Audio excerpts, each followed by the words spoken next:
Okay, now, I don't know about you, but I've been trying to figure out why somebody like Trump has been able to capture the imagination of this country so big to actually become president, maybe. This is before the election, so maybe you're watching after.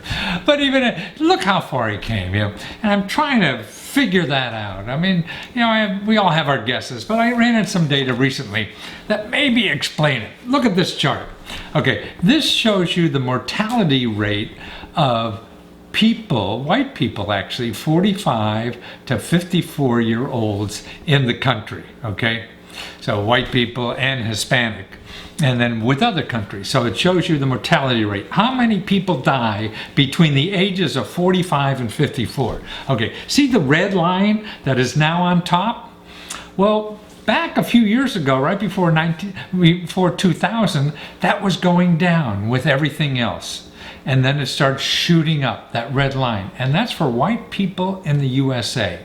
So they started dying faster than any other country. And it was going up. Every other country went down. And also the blue line, if you can see the heavy blue line in the middle there, and it's labeled USH, which is United States Hispanic. So even the Hispanic population went down with the other countries. So that means fewer deaths at age 45 to 54. Except, it seems like the only people in the world were white people between 45 and 54.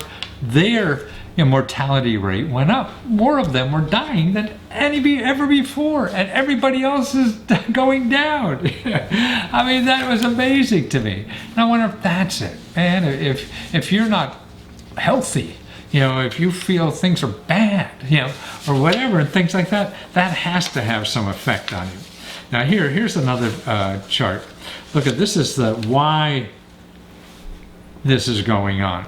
Why are the increased mortality rate in people 45 to 54? Look at the reasons. The top one now is poisoning.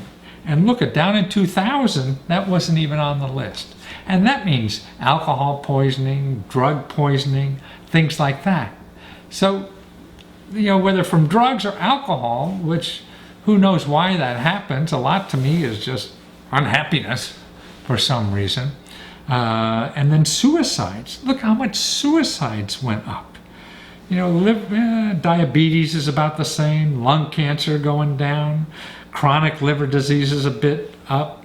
But poisoning and suicides just skyrocketing. Man, that's amazing to me. So I'm wondering if that is, if you're not feeling well and you're even to the point of suicide or taking drugs to numb yourself, you're pissed off, I would think.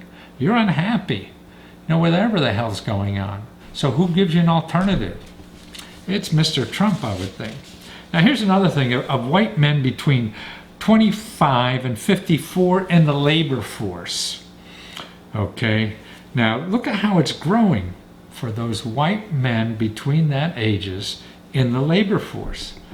It's now 6%. It was, 1.6%. So very few of them are working.